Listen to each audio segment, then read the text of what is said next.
أعوذ بالله من الشيطان الرجيم بسم الله الرحمن الرحيم.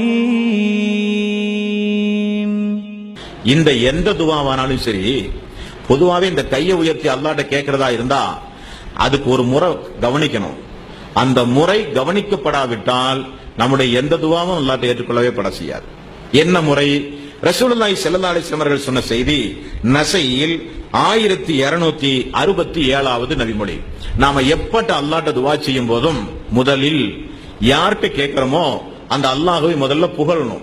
எடுத்த உடனே அல்லாஹ்வே எனக்கு இதை கொடு, அல்லாஹ்வே எனக்கு அதை கொடு என்று சொல்லி அந்த அல்லாஹ்வை ஒரு இரண்டாம் தரம் பட்சமாக இல்லாமல் நம்முடைய ரப்பிடத்திலே கேட்கிறோம் என்று சொல்லி அந்த ரப்பை முதலில் நீங்கள் புகழுங்கள். ஏதாவது ஒரு வார்த்தையை சொல்லி சுப்ஹானல்லாஹ், அல்ஹம்துலில்லாஹ், அல்லாஹு அக்பர், ஏதாவது ஒரு வார்த்தையை சொல்லி அல்லாஹ்வை புகழுங்கள். இரண்டாவது, எனக்காக வேண்டிய அல்லாஹ்விடத்திலே நீங்கள் பிரார்த்தனை செய்யுங்கள். அல்லாஹும்ம ஸல்லி அலா முஹம்மதின் வ அலா ஆலி முஹம்மதின் என்கிற ஸலவாத், இந்த ஸலவாத்தை இரண்டாவது நீங்கள் சொல்லுங்கள். மூன்றாவது உங்களுடைய பிரார்த்தனைகளை கேளுங்கள். யார் ஒருவர் அல்லாஹ்வின் மீது அல்லாஹ்வை புகழாமல், யார் ஒருவர் என் மீது ஸலவாத்து சொல்லாமல் பிரார்த்தனை செய்கிறார்களோ அவருடைய பிரார்த்தனை வானத்திற்கு மேல் செல்லாது என்றார்கள் ரசூலுல்லாஹி ஸல்லல்லாஹு அலைஹி வஸல்லம். அப்ப பிரார்த்தனை செய்கிற ஒவ்வொரு சகோதர சகோதரிகளும் இது போன்ற இடங்களில் பிரார்த்தனை செய்யும் போது அல்லாஹ்வை புகழ்ந்து அல்லாஹ்வுடைய ரசூலின் மீது ஸலவாத்து சொன்ன பிறகு நமக்காக பிறருக்காக செய்யும் போது வானவருடைய துவா நமக்கு கிடைக்கும் என்கிற சிந்தனையோடு பிறருக்காக, சமுதாயத்திற்காக, நமக்கு முன்னால் மரணித்து போன நல்லவர்களுக்காக எல்லாம் நாம் பிரார்த்தனை செய்ய வேண்டும். பிரார்த்தனை செய்வதற்கு முன்னால் அல்லாஹ்வை புகழ்ந்து ரசூலுல்லாஹ் மேல ஸலவாத் சொல்லி பிரார்த்தனை செய்ய வேண்டும். அடுத்து ரசூலுல்லாஹி ஸல்லல்லாஹு அலைஹி வஸல்லம் அவர்கள் சொன்னார்கள், நான் ஆரம்ப உரையில் சொன்னதை போல நமது கையை உயர்த்தி அல்லாஹ்ட்ட பேசும்போது நம்முடைய உள்ளத்துல கொஞ்சம் கூட இது ஏற்கப்படுமா, இது கிடைக்குமா, இந்த பிரச்சனை தீருமா, கேட்டது கிடைக்குமா, கஷ்டங்கள் தீருமா, நம்முடைய பிள்ளைகளுக்காக வேண்டி துவா செய்யறோமே அந்த பிள்ளையுடைய எதிர்கால வாழ்வு அப்படி அமையுமா, நமக்காக வேண்டி கேட்கிறோமே அப்படியெல்லாம் நமக்கெல்லாம் வாழ்வு சாத்தியமா, எந்த சந்தேகமும் வேண்டாம். ரசூலுல்லாஹி ஸல்லல்லாஹு அலைஹி வஸல்லம் அவர்கள் சொன்ன செய்தி அஹ்மதில் 10709வது நபிமொழி. அல்லாஹ்வுடைய ரசூல் சொன்னார்கள், ஒரு அடியான் அல்லாஹ்விடத்தில் 2 கரத்தை உயர்த்தி பிரார்த்தனை செய்யும் போது அல்லாஹு தஆலா அவனுக்கு 3 வழிகளில் பதில் சொல்லியே தீருவான். அல்லாஹ் அடியார்கள் 2 கரத்தை உயர்த்தி பிரார்த்தனை செய்யும் போது அல்லாஹ் எப்படி பார்க்கிறான் தெரியுமா?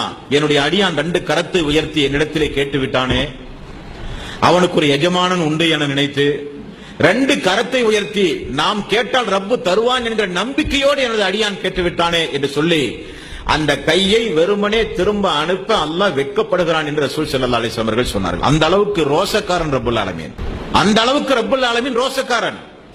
அப்ப அல்லாஹு தஆலா 3 வழிகளில் பதில் சொல்கிறான். ஒன்று, ஒரு சில நபர்களுக்கு அல்லாஹு தஆலா கேட்டதை கொடுத்து விடுவான். இது நம்முடைய வாழ்க்கையில நிறைய நடந்திருக்கு, யாரும் இல்லைன்னு சொல்ல முடியாது. நான் துவா கேட்ட ஆயுள் காலத்துல ஒண்ணுமே நடக்கலன்னு யாரும் சொல்ல முடியாது. ஏதாவது சந்தர்ப்பங்கள ஒரு சில காரியங்கள் நடந்திருக்கும், கேட்டதை கொடுப்பான். இரண்டாவது, நீங்கள் ஒன்றை கேட்கிறீர்கள், ஆனால் உங்களுக்கே தெரியாமல் உங்களுடைய விதியில் நாளைக்கு உங்களுக்கு ஒரு தீங்கு நடக்க போகிறது என்று இருந்தால் அல்லாஹ் என்ன செய்வான் தெரியுமா? இன்றைக்கு அடியான் இதை கேட்கிறான், ஆனால் நாளைக்கு அவனுக்கு ஒரு விபத்து அல்லது ஒரு நோய் அல்லது ஒரு தீங்கு அவனுக்கு வரப்போகிறது. இதை கொடுப்பதா அல்லது தீங்கிலிருந்து அவனை காப்பாற்றுவதா என்றால் அவனை அந்த தீங்கிலிருந்து காப்பாற்றுவதுதான் நல்லது என்று சொல்லி நம்முடைய பிரார்த்தனையின் மூலம் விதி மாற்றப்படுகிறது. நல்ல தெரிந்து கொள்ளணும் நீங்கள், நம்முடைய பிரார்த்தனையின் மூலம் நமக்கு விதி மாற்றப்படுகிறது.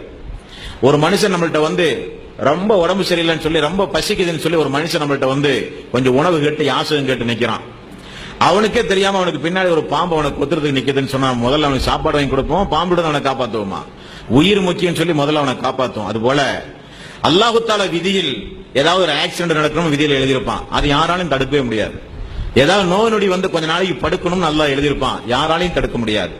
ஏதாவது ஒரு மன வருத்தம், ஒரு கஷ்டம், ஒரு கவலை வர்றதா அல்லாஹ் விதியில் எழுதி வச்சிருப்பான். அடியான் பிரார்த்தனை செய்யும் போது அவன் ஒன்றை கேட்டுக்கிட்டே இருப்பான்.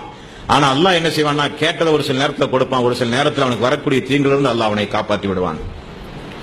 மூன்றாவது ரசூல் ஸல்லல்லாஹு அலைஹி வஸல்லம் அவர்கள் சொன்னார்கள், அப்படி கேட்கும் போது கேட்டதை கொடுப்பான், அல்லது வரக்கூடிய தீங்கிலிருந்து அவனை காப்பாற்றுவான், அல்லது விதியில் அல்லாஹு தஆலா அவனுக்கு இதை இத்தனாம் மாசம் இத்தனாம் தேதி இந்த வருஷத்துல கொடுப்போம் விதியில மாத்தி எழுதிடுவான்.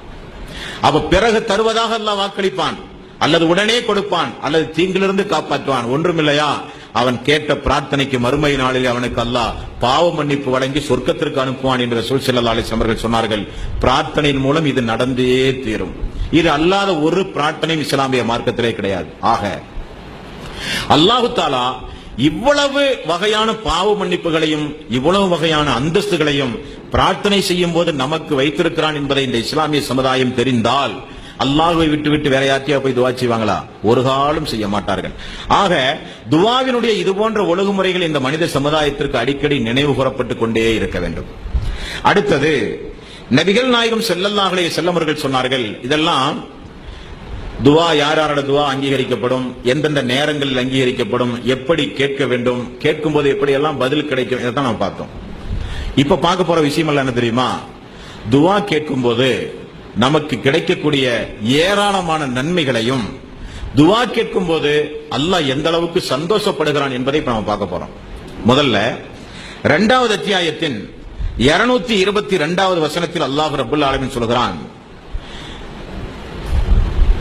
அல்லாஹ்விடத்தில் பிரார்த்தனை செய்து திருந்துவோரை அல்லாஹ் ரப்பல் ஆலமீன் நேசிக்கிறான்.